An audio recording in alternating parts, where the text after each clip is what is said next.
స్వాగతం సుస్వాగతం. చాలా చాలా ఆకలిగా ఉంది. చికెన్,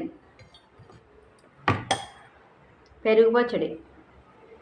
దీన్ని మాడిఫికేషన్ చేయడానికి కూడా నాకు ఓపిక లేదు. ఇదిగో అన్నం బాగా కాలిపోతుంది.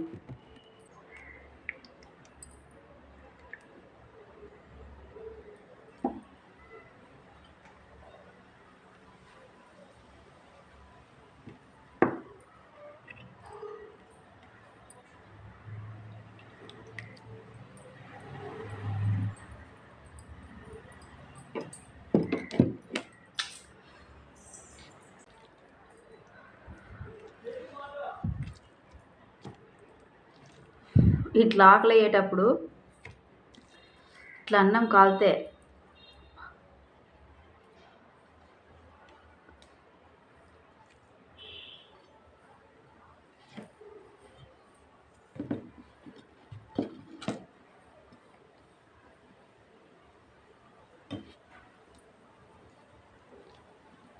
అబట్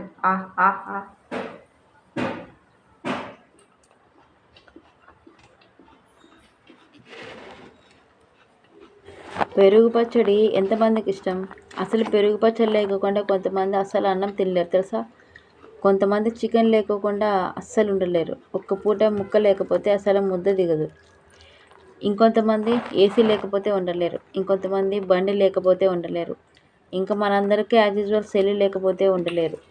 ఇట్లాంటివన్నీ ఉండలేము అంటే మనకు లైఫ్లో మన జీవితంలో ప్రతినిత్యము కొన్ని అవసరాలకి మనం అడక్ట్ అయిపోయినాం. కాఫీకి, టీకి, టిఫిన్కి, భోజనానికి, ఏదైనా కావచ్చు దానికి మనం అడక్షన్ని పెంచుకున్నాం. ఇక్కడ ఏంటి అంటే నేను చెప్పేది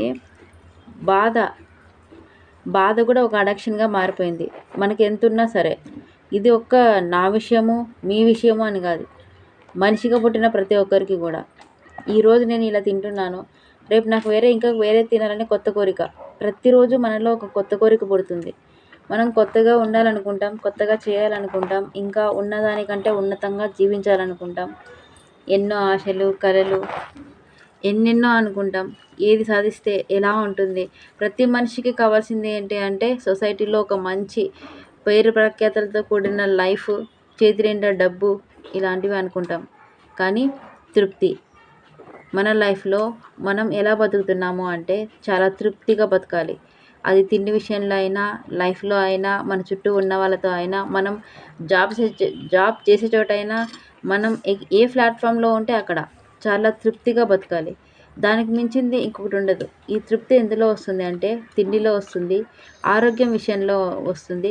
మనం చేసే జాబ్, మన చుట్టూ ఉన్న వాళ్ళతో మనం ఎంత మంచిగా ఉన్నాం, మనం ఎంత మంచిగా ఉంటే వాళ్ళు మనతో అలాగే మంచిగా ఉంటారు. చెడు కర్మ, దీన్ని కూడా మనం పరిగణలోకి తీసుకోవాలా. ఎందుకంటే పోయిన జన్మలో మనం ఏదైనా కర్మ చేసి ఉంటేనే, పోయిన జన్మలో మనం ఏదైనా రుణం చేసుకుంటేనో, ఈ జన్మలో వాళ్ళందరూ మన కంటికి, మన దగ్గరికి, మన చుట్టూ, మనతో స్నేహానికి, మనతో ఉన్న అన్ని బంధాలు కూడా రుణానుబంధమే అని చెప్పాలి. ఉన్నట్టుండి ఎవరో వచ్చి హెల్ప్ చేయడం, ఉన్నట్టుండి ఎవరితో అనవసరంగా గొడవ జరగడం, లేదా విడిపోవడం, కలవడం, ఒకరు మన లైఫ్లోకి రావడం అదృష్టం అనుకోవడం, ఇంకొంతమంది దురదృష్టంగా భావించడం, ఒకరు వచ్చి వెంటనే వెళ్ళిపోవడం, ఒకరు అలాగే ఉండిపోవడం, ఇదంతా కర్మ సిద్ధాంతం. ఇంత ఎందుకు చెప్తున్నాను అంటే మన లైఫ్లో మనం ఏది సాధించినా సాధించకపోయినా ఎప్పుడు నిరాశపడకుండా ఇంకా ఏదైనా సాధిద్దామని ప్రతిరోజు ఆలోచిస్తూ బతకడం చాలా ఉత్తమమైన పని. ఎందుకు అంటే మనం ఈరోజు ఏం సాధించలేదు, ఈరోజు అనుకున్నాం అది జరగలేదు, ఈరోజు మనకు డబ్బులు కావాలి అవి లేవు, ఇంకా ఏదో సాధించాలనుకున్నాం అది కూడా సాధించలేదు, ఏమిరా జీవితం ఇలా అయిపోయింది, ఇంకా వాట్ నెక్స్ట్, ఇంకేం లేదు, తిన్నామా పడుకున్నామా తెల్లారిందా, చేసే జాబ్లో సరిగ్గా శాలరీ లేదు, ఉండే ఇంట్లో మనశ్శాంతి లేదు, మన చుట్టూ ఉన్న వాళ్ళతోనే మనకి ఏదో ఒకటి ఉంటుంది, ఇంకెట్లా బతికేది, ఇంకెలా, ప్రతి చోట మనకు మనశ్శాంతి లేదు, ఎలా అని టెన్షన్తో బతుకుతున్నామే తప్ప ఉన్నదాంతో మనం తృప్తిగా బతకాలి అని ఏ ఒక్కరైనా ఆలోచిస్తున్నామా? ఇది నా ఒక్కదానిదనే కాదు, ప్రతి ఒక్కరిది ఉన్న సమస్యే. మనకు ఉన్నదానికంటే ఇంకా ఏదో కావాలి, ఇంకా ఏదో కొత్తగా కావాలి, ఇంకా ఏదైనా మనం సాధించాలి. ఇలా ఆలోచిస్తే పర్వాలేదు.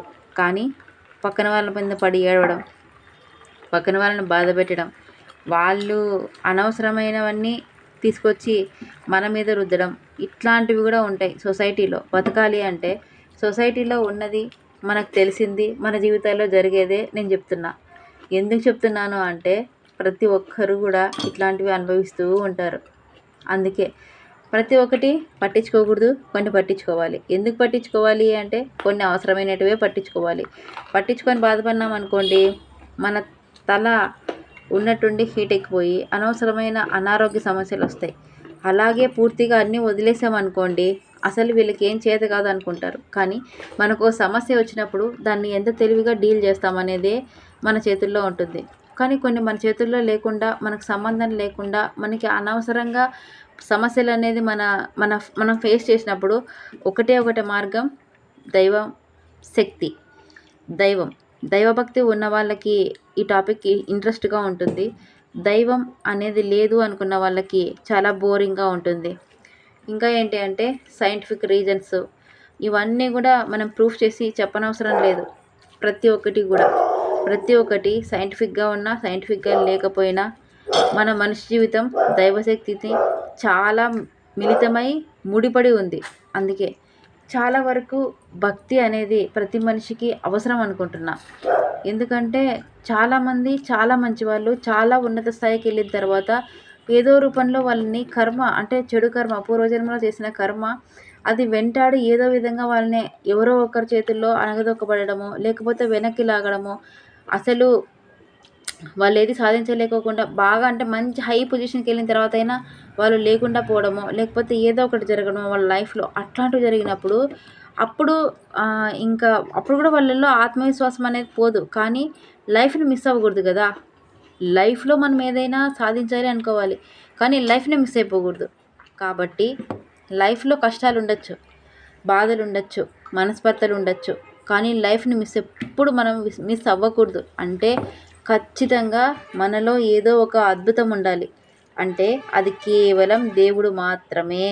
నేను దేవుడు దేవుడు దేవుడు అని ఎందుకంటున్నాను అంటే మనం లైఫ్లో కొన్ని జరిగినప్పుడు ఖచ్చితంగా మనకు అనిపిస్తుంది, మనం చేసే పూజలు, మనం చేసే మాట తీరు, మనం చేసే ఒకరికి ఉపకారం అంటే ఇక్కడ మనం దారదత్తంగా అన్నీ ఇవ్వడమో, లేకపోతే దానాలు చేయడమో, ఆస్తులు ఇవ్వడమో, బంగారు ఇవ్వడమో, డబ్బు ఇవ్వడమో కాదు. ఏంటి అంటే పూర్తిగా మనం ఒకరి జోలికి పోకుండా బతకడం. ఇది చాలా కష్టం సుమా, నిజం.